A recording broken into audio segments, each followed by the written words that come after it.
आज के लेक्चर में हम एक्सरसाइज 2.5 के पार्ट नंबर 2 की जानिब चलते हैं। ठीक है, पार्ट नंबर 2 में कहा हुआ इन्होंने reduce each of the following into a single term. ठीक है, हम चैप्टर लोगरिथम में एक्सरसाइज 2.5 पे पहुंच गए थे और 2.5 के हम फर्स्ट पार्ट प्रीवियस लेक्चर में हम कर चुके हैं। ठीक है, तो आज के लेक्चर में हम पार्ट नंबर 2 से स्टार्ट कर रहे हैं। ठीक है, तो इन्होंने कहा है पार्ट नंबर 2 में कि आपने क्या करना है, reduce each of the following into single term, कि हमने इन टर्म को पूरे कंप्लीट को एक सिंगल टर्म में लाना है। ठीक है, अच्छा जी, अब हमने जो जो प्रॉपर्टीज यूज की हैं प्रीवियस लेक्चर में भी, तो हमने वो प्रॉपर्टी माइंड में रखती हुई आगे इसको कंटिन्यू करना होगा। ठीक है, सो स्टूडेंट, अगर हम देखें क्वेश्चन नंबर 1 में, तो दो टर्म्स हैं और तीन लॉग आपको नजर आ रहे हैं। ठीक है, अगर हम स्टार्टिंग दो लॉग की बात करें, दरम्यान में साइन नेगेटिव है, तो जब साइन नेगेटिव कब लगता है कि जब दो भी वैल्यूज आपस में क्या हो, डिवाइड फॉर्म में हो। तो log 20 माइनस log 15। ठीक है, log 20 और 15 के दरम्यान में माइनस का साइन है, तो इट्स मीन ये 20/15 होगा। अगर हम इसको खोलें तो ये ऊपर वाली टर्म ही बनती है, तो इट्स मीन हम इसको इस तरह की फॉर्म में क्लोज कर सकते हैं, इसलिए हमें सिंगल टर्म में इसको कन्वर्ट करना है। ठीक है, और इसी तरह अगर हम दूसरी टर्म को बात करें, तो हम चाहे तो इसको एज इट इज ही कॉपी पेस्ट कर दे, तो तभी हमारा आंसर ठीक हो जाएगा। चाहे तो आप इसको 1/2 को इसको मतलब होल पावर दे दें और थोड़ा सा सिंप्लीफाई कर दें, तभी आप कर सकते हैं। अगर आप इसको ना भी करें तब भी एज इट इज आ सकता है। ठीक है, तो क्वेश्चन नंबर 1 तो बहुत इजी था। क्वेश्चन नंबर 2 की जानिब चलते हैं। क्वेश्चन नंबर 2 में अगर देखें 1/3, ये सारी क्या है, प्रॉपर्टीज खुली नहीं है, आपको क्रॉस फॉर्म में इसको कन्वर्ट करना है। ठीक है, 1/3 log a x-1 की whole power cube plus 10/9 log a x+1 minus 1/9 log a x+1। ठीक है, अब अगर हम देख लें तो ये 1/3 का मतलब ये क्यों, इसकी पावर, क्योंकि किसी की पावर होती है वो स्टार्टिंग में लिखी जाती है। ठीक है, तो इसको अगेन इसकी पावर की फॉर्म में जा सकता है, बिल्कुल जा सकता है। इसको 1/3 मैंने इसकी पावर की फॉर्म में कर दिया, तो मतलब 3 मल्टीप्लाई बाय 1/3 बन गया, 3 से 3 कैंसिल आउट हो गया, लॉग और दिस टर्म रह गई है। यहाँ तक तो आपको ये क्लियर हो गई होगी बात। ठीक है, अगर हम दूसरी तरफ देखें तो यहाँ भी क्या है, ये 10/9 के इसकी पावर की फॉर्म में जा सकती हैं और 1/9 भी इसकी पावर की फॉर्म में जा सकती है, तो बिल्कुल हम इनको पावर की फॉर्म में ही भेज रहे हैं। ठीक है, अब यहाँ इन दोनों टर्म्स के दरमियान में साइन आ रहा है नेगेटिव, तो इट्स मीन ये दोनों टर्म आपस में क्या है, डिवाइड फॉर्म में, दिस डिवाइड बाय दिस। ठीक है, तो हम इसको इस तरह लिख सकते हैं। और दूसरी बात ये कि यहाँ इन दोनों के दरमियान में साइन क्या है, प्लस का है, तो इट्स मीन हम इन दोनों को मल्टीप्लीकेशन फॉर्म में लिख सकते हैं, this term multiply by this and divide by this term. क्यों, क्योंकि दोनों के दरमियान में साइन प्लस है, तो इट्स मीन ये मल्टीप्लाई फॉर्म में दोनों टर्म्स, और ये अपॉन में आएगी क्योंकि माइनस का साइन आ रहा है। ठीक है, तो मैंने इस फॉर्म में ये टर्म लिखी, और लॉग अब एक बार लिखा जाएगा, अब अप्लाई नहीं हो रहा, अब दोबारा, अब ऑलरेडी अप्लाइड था तो हमने इसको सिंगल फॉर्म में डाल दिया। ठीक है, अब इसको सिंप्लीफाई करना है जस्ट। अब देखिए जरा हम सिंप्लीफिकेशन कैसे कैसे पॉसिबल है। देखिए अपॉन में है, इसको ऊपर ले आएंगे तो उसकी पावर का साइन चेंज हो जाएगा, बिल्कुल ये प्लस में ऊपर आएगी तो माइनस में, माइनस 1/9। अब हम यहाँ जस्ट एलसीएम ले लें, क्योंकि ये सेम टर्म है x+1 x+1 x-1, ये सेम टर्म भी नहीं आती, थोड़ी डिफरेंट आ रही है। ठीक है, तो सेम बेसिस पावर भी है, तो अब हमने क्या करना है, एलसीएम लेना है। किस किस का एलसीएम होगा, 10/9 माइनस 1/9। ठीक है, हम इन दोनों का एलसीएम लेंगे तो 9 ही आएगा। ठीक है, 10 माइनस 1, क्योंकि पावर टर्म सेम रहेगी, 10 में से 1 गए तो 9/9, 9 1 9, 9 1 9, मतलब 1 आ गया इसका। ठीक है,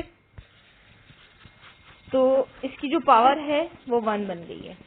ये बात आपको क्लियर हो गई होगी। ठीक है, अच्छा जी, ये तो आ गई है x+1 की पावर 1, और ये already x-1 as it is copy होता। अगर हम देखें मैथमेटिकली ये एक फॉर्मूला क्लोज फॉर्म में कन्वर्ट हो सकता है या ओपन फॉर्म में है। क्या फॉर्मूला है, a minus B A plus B which is equal to a square minus B square के, तो हम यहाँ फॉर्मूला इस्तेमाल कर रहे हैं। ठीक है, a square minus B square का, तो यहाँ ये फॉर्मूला क्या हो गया, खुल गया। ओपन फॉर्म में हम ओपन फॉर्म में था, हम क्लोज फॉर्म में इसको कन्वर्ट कर दिए। ठीक है, फॉर्मूला क्या है, a minus B A plus B which is equal to a square minus B square का। ठीक है, ये फॉर्मूला हमने यहाँ अप्लाई किया है, तो यह हमारा आंसर आ गया। ठीक है स्टूडेंट, अब हम चलते हैं नेक्स्ट क्वेश्चन की जानिब।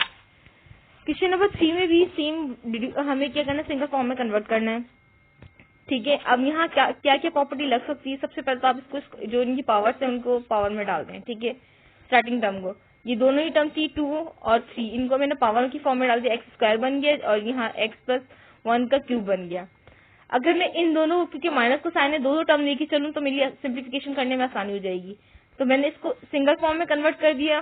चाहे तो आप डायरेक्ट कर सकते हैं, इसमें कोई इश्यू नहीं है, लेकिन मैं थोड़ा स्टेप बाय स्टेप इसलिए कर रही हूँ ताकि मेरे लिए आसानी हो। ठीक है, अच्छा जी, ये दोनों क्या है, डिवाइड, सॉरी माइनस फॉर्म में, तो इसमें ये डिवाइड फॉर्म में आ जाएगी, x/x²। ठीक है, यहाँ ये दोनों के दरमियान में साइन नेगेटिव है, तो इट्स मीन ये क्या हो जाएंगी, ये term divide by this term. ठीक है, अब हम यहाँ एक x से एक x कैंसिल, 1/x बाकी है।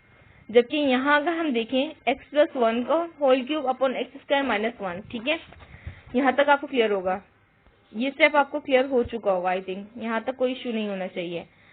अब मैं नेक्स्ट स्टेप में क्या कर रही हूँ, क्या पॉसिबिलिटी है, क्योंकि आपको पता है कि यहाँ नीचे फॉर्मूला ओपन हो रहा है किसका, a² - b² का। a² - b² का फॉर्मूला क्या होता है, a - b और a + b। ठीक है, अब ये ओपन फॉर्म में ऑलरेडी क्लोज फॉर्म में था, तो हम ओपन फॉर्म में इसको कन्वर्ट कर देंगे। क्यों खोल रहे हैं इसको, क्योंकि ऊपर वाली टर्म सेम बन रही है। तो यहाँ ऊपर ये x+1 और x+1 सेम है, तो इसमें ये कैंसिल आउट हो सकते हैं, और एक ऊपर x, क्योंकि क्यूब था यहाँ एक कैंसिल आउट हो गया, एक अभी 2 स्क्वायर की फॉर्म में अभी भी मौजूद है। ठीक है, तो x+1 को होल स्क्वायर अभी भी मौजूद है नीचे, x - 1 बस। और मजीद सिंप्लीफाई इसको आपस में मल्टीप्लीकेशन फॉर्म में लिख दे, तो ये टर्म ऊपर से मल्टीप्लाई 1 से, तो एज इट इज ऊपर वाला टर्म अपॉन में क्या होगा, x मल्टीप्लाई बाय x - 1, तो ये यहाँ आ जाएगी। ठीक है, अच्छा जी, नेक्स्ट पार्ट पे अगर हम देखें, इन्होंने ये कहा हुआ है, if log 2 equal to this, log 3 equal to this and log 5 equal to this, then find the value of the following without using table. अगर हम लॉगरिथम की कुछ वैल्यूज अगर हम गिवन है, इसकी हेल्प आउट लेते हुए हम क्या करेंगे, इन क्वेश्चंस को सॉल्व करेंगे, लेकिन हमें टेबल का इस्तेमाल नहीं करना इसमें भी। ठीक है,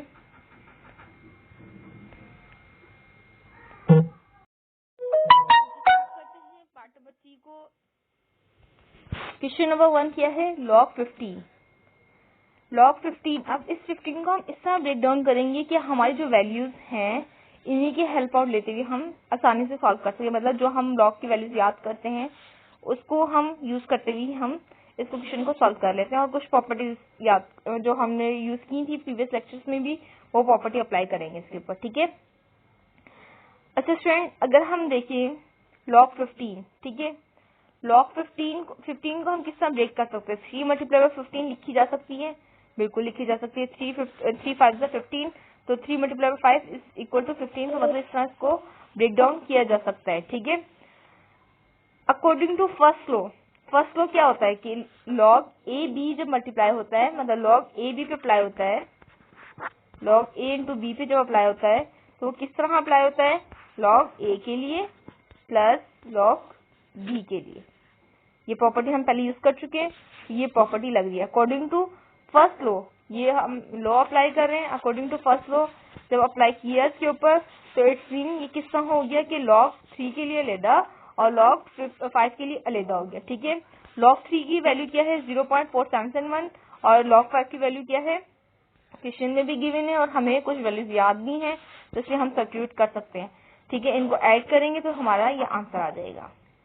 क्वेश्चन नंबर 2 में देखें 64। अब 64 जैसे बात है, अगर हम 8 × 8 करें, तो 8 का हमें तो कोई लॉग ना तो याद गिवन है ना हमें याद है, तो हमें ऐसी कोई टर्म रखनी है जिसका हमें याद भी हो। तो अगर हम इसको इस तरह ब्रेक डाउन करें कि 2 की पावर 5, मतलब 2 को अगर हम 5 टाइम मल्टीप्लाई करवा दे, 2 × 2 × 2 × 2 × 2, ठीक है, 2 to the 4, 4 to the 8, 8 to the 16, 16 to the 32 multiply by 2। तो मतलब अगर हम 5 नहीं बल्कि 6 टाइम मल्टीप्लाई करें तो हमारा क्या बन जाएगा, 64 बन जाएगा। तो मतलब 2 की पावर क्या होनी चाहिए, 6 होनी चाहिए। ठीक है, तो ये 6 ही राइट हुआ यहाँ भी, 2 की पावर 6। ठीक है, 2 की पावर 6 किसकी इक्वल है, 64 की। तो मैं इस फॉर्म में से हमने यहाँ लिखा हुआ। ठीक है, अब हम क्या कर रहे हैं, लॉ अप्लाई कर रहे हैं। लॉ क्या है कि जब भी किसी भी टर्म के आगे पावर हो तो वो जब हम लॉग अप्लाई करते हैं तो वो स्टार्टिंग में आ जाती है। ऐसे ही है, तो ये 6 भी इसलिए स्टार्टिंग में आ गया, 6 log into 2। ठीक है, log 2 की वैल्यू क्या है, ये हमें रिमेम्बर है, क्वेश्चन में भी गिवन है, तो हमने यहाँ राइट कर दी है। 6 multiply by 0.3010 which is equal to 1.806। ठीक है। अच्छा स्टूडेंट, क्वेश्चन नंबर 3 में देखें हम, log 5 multiply by 2 under root के अंदर है। ठीक है, पहले इसको सिंप्लीफाई कर लेते हैं। खाली रूट का मतलब क्या है कि इसकी वैल्यू क्या है, 1/2। ठीक है, 5 मल्टीप्लाई बाय 2। अब हम पहले तो log की ये प्रॉपर्टी अप्लाई करते हैं कि इसकी पावर स्टार्टिंग में आ जाए। ठीक है, ये स्टेप में आ गई है। और नेक्स्ट बार हम log ए बी वाली प्रॉपर्टी यूज करते हैं इसके अंदर। ठीक है, log ए बी वाली प्रॉपर्टी हमने अप्लाई की तो log ए के लिए भी और log बी के लिए भी, और 1/2 ये आ गया, हमने एज इट इज कॉपी कर दिया। ठीक है, log 5 किसके इक्वल होते हैं, 0.6990 के, और log 2 किसके इक्वल है, 0.3010 के। क्वेश्चन में गिवन भी है और हमें याद भी है। इन दोनों को हम पहले ऐड करेंगे, ब्रैकेट सॉल्व करेंगे, देन इसको हम 2 से डिवाइड करेंगे तो हमारा आंसर आ जाएगा। ठीक है फ्रेंड। अच्छा जी, नेक्स्ट है log 48। अब हम 48 को टेबल के थ्रू करने, चाहे एल्सियम के थ्रू आपने ब्रेक करना है। 16 3 48, सही है। 16 1 16, 16 2 32, 16 3 48। तो 16 multiply by 3 is equal to 48। According to property log A के लिए भी, log बी के लिए भी, log ए बी वाली प्रॉपर्टी अप्लाई कर रहे हैं, log ए के लिए भी चली गई प्लस log बी के लिए भी। ठीक है, अगेन वही प्रॉपर्टी यूज कर रहे हैं, दोबारा राइट कर देती हूँ। log ए बी वाली प्रॉपर्टी log ए के लिए भी प्लस log बी के लिए भी। ठीक है, तो ये मैंने प्रॉपर्टी आप लोगों को लिख के भी दिखा दी कि ये प्रॉपर्टी अप्लाई हो रही है। अच्छा जी, ये स्टेप तो आपको क्लियर हो गया होगा कि log ए के लिए भी log बी के लिए भी according to first law. Laws आपने अपने वही चारों माइंड में बिठाने, तभी ये सॉल्व होगी एक्सरसाइज। ठीक है, अच्छा ये स्टेप आपको क्लियर हो गया होगा। log 16 प्लस log 3 कहाँ से आई, ये क्लियर हो गया होगा क्योंकि ये हमने प्रॉपर्टी अप्लाई कर दी। अब ये log 3 किसके इक्वल होता है, वो तो हमारी 0.4771 के इक्वल होता है। ये काम तो हमारा सॉल्व हो जाएगा। यहाँ क्या करना है, क्योंकि हमें 16 का लॉग तो नहीं पता, लेकिन हम इसको ब्रेक तो कर सकते हैं, मतलब इसको इस फॉर्मेट में तो लिख सकते हैं कि 2 multiply by 2 multiply by 2 multiply by 2, 2 to the 4, 4 to the 8, 8 to the 16, मतलब 2 की पावर 4। 2 की पावर 4 क्यों लिख रही हूँ, क्योंकि हमें log 2 का तो पता है, ये तो प्रॉपर्टी के थ्रू स्टार्टिंग में आ जाएगा। ठीक है, क्लियर है आपको ये बात। तो हमने ये इसलिए यहाँ ये वाली प्रॉपर्टी यूज करने के लिए हमने इसको इस तरह ब्रेक कर लिया। अब 4 स्टार्टिंग में आ गया अकॉर्डिंग टू थर्ड लॉ, और log 2 रहा। log 2 हमें पता है 0.3010 के इक्वल है, तो यह 4 multiply by this term then add this term 0.4771 then add करेंगे हम। ठीक है, तो हमारा आंसर आ जाएगा। क्वेश्चन नंबर 5 में देखिए आप, क्वेश्चन नंबर 5 में इन्होंने कहा है log √18। ठीक है, √18 का मतलब क्या है, √18 का मतलब क्या है कि इसको 18 को इस तरह ब्रेक कर लेते हैं, ताकि पहले तो हम रूट को हम कन्वर्ट कर देते हैं 1/2 की फॉर्म में। खाली रूट की वैल्यू क्या होती है, 1/2, तो 1/2 एज इट इज आ गई होल टर्म के ऊपर। और अंदर ब्रेक किस तरह, ये 2 मल्टीप्लाई बाय 9 कैसे होगा, अकॉर्डिंग टू टेबल 9 2 18, ये 2 9 18, तो हमने इस तरह ब्रेक कर लिया। ठीक है, पहले तो हम एक प्रॉपर्टी अप्लाई करते हैं इसके ऊपर। First according to third law क्या होगा कि दोनों के लिए सॉरी अकॉर्डिंग टू जो हम लोग पहले एक law apply, first law apply करेंगे कि पावर क्या हो जाएगी, स्टार्टिंग में आ जाएगी 1/2 स्टार्टिंग में आ गई, log 2 मल्टीप्लाई बाय 9। देन हम थर्ड लॉ यूज करेंगे कि log 2 के लिए भी और log 9 के लिए भी है, मतलब log ए बी की property, log A B equal to log A plus log B. ठीक है, अच्छा जी, अब यहाँ अगर हम देखें 9 का भी हमें नहीं था, तो हम 9 को हम 3 का स्क्वायर की फॉर्मेट में लिख सकते हैं। 3 का स्क्वायर का मतलब है 3 2 टाइम मल्टीप्लाई हुआ, 3 मल्टीप्लाई बाय 3 इक्वल टू 9। ठीक है, तो यहाँ भी प्रॉपर्टी देन अप्लाई हुई है, 2 शुरू में आ गया, पावर स्टार्टिंग में आ गई है। जब भी इस तरह की टर्म हो तो हम लॉग जब भी अप्लाई करते हैं तो पावर हमेशा स्टार्टिंग में लिख दी जाती है। ठीक है, अब देन हम log 3 और log 2 की वैल्यूज लिख के इसको सिंप्लीफाई करेंगे जस्ट। ठीक है, 2 मल्टीप्लाई बाय दिस टर्म, पहले इसको मल्टीप्लाई करेंगे, देन इसको ऐड करेंगे, ब्रैकेट फॉरवर्ड हो जाएगी, तो देन आखिर में हम क्या होंगे, इसको 2 से डिवाइड कर देंगे तो हमारा आंसर आ जाएगा। ठीक है, क्वेश्चन नंबर 6 में देखें तो log 30 दिया हुआ है, तो 30 किस तरह ब्रेक होगा, टेबल के थ्रू कर लें। तो according to table 10 multiply by 3 है, 3 10 30, 10 3 30, या 10 3 10 30, आप जो भी यूज कर लें, कोई इशू नहीं है इसमें ना। अब log AB वाली अगेन प्रॉपर्टी यूज हो रही है। भाई यहाँ दो ही प्रॉपर्टीज यूज हो रही हैं, एक log AB वाली और एक पावर वाली, कि पावर स्टार्टिंग आ जाएगी बस, और कोई हम इस मतलब पार्ट में कोई और प्रॉपर्टी हमने यूज नहीं की। log 10 which is equal to 1, तो log 10 की जगह 1 आ गया। log 3 इक्वल टू 0.4771, तो यहाँ आ गया, देन इसको ऐड कर लिया तो हमारा आंसर आ गया। ठीक है, अच्छा जी क्वेश्चन नंबर 7 में देखें log 8/3। अब यहाँ हम एक और प्रॉपर्टी यूज कर रहे हैं कि जब भी टर्म आगे डिवाइड में हो तो हम साइन दरमियान में नेगेटिव का लगाते हैं। ठीक है, ये हमने अभी प्रीवियस पार्ट में भी हमने ये काम किया था।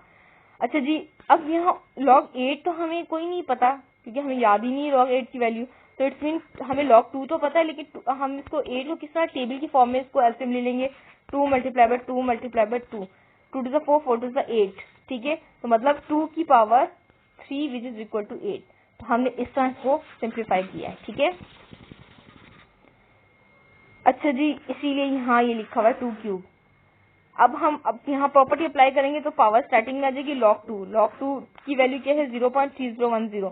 अब 3 मल्टीप्लाई बाय दिस टर्म, ये टर्म यहाँ मतलब ये तो आसानी से सॉल्व हो जाएगा, यहाँ भी कोई इश्यू नहीं है। जब हमने log 3 की डायरेक्ट वैल्यू सब्स्टिट्यूट करवानी है, इसको बाद में इसके साथ सब्ट्रैक्ट करवानी क्योंकि साइन नेगेटिव आ रहा है दरमियान में, तो हमारा आंसर आ गया। ठीक है, सो स्टूडेंट क्वेश्चन नंबर 8 में देखें log 5/√3। ठीक है, पहले तो हम यही वाली प्रॉपर्टी यहाँ यूज करेंगे, जब कोई भी टर्म अपॉन में हो तो साइन नेगेटिव लगता है।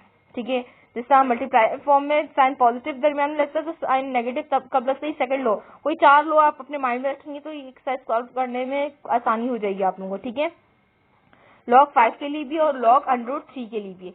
अब √3 को मतलब √रूट की वैल्यू क्या होती है 1/2, तो इसलिए मैंने यहाँ सिंप्लीफिकेशन फॉर्म में लिख दिया। अब जब हम भी इसके ऊपर log अप्लाई करेंगे तो पावर क्या होगी, स्टार्टिंग में आ जाएगी, और ये log 3 as it is. log 3 की वैल्यू क्या होती है 0.4771, हमने ये सब्स्टिट्यूट करवा दी, देन इसको डिवाइड करवा के यहाँ से सिंप्लीफिकेशन हो गई। अब यहाँ क्या करेंगे, log 5 की वैल्यू पुट कर देंगे। अब हम इसको पहले इसको सिंप्लीफाई करेंगे, जो भी इसका आंसर आएगा इसको लिखेंगे, फिर आंसर जो भी आया होगा उसको माइनस करवा देंगे तो हमारा आंसर आ जाएगा। ठीक है, आई थिंक आपको एक्सरसाइज 2.5 चैप्टर लॉगरिथम की ये एक्सरसाइज आपको समझ में आ गई होगी। हमने आज के लेक्चर में पार्ट नंबर 2 और पार्ट नंबर 3 डिस्कस किया है। इंशाल्लाह नेक्स्ट वीडियो में पार्ट नंबर 4 एंड 5 करेंगे। Thanks for watching.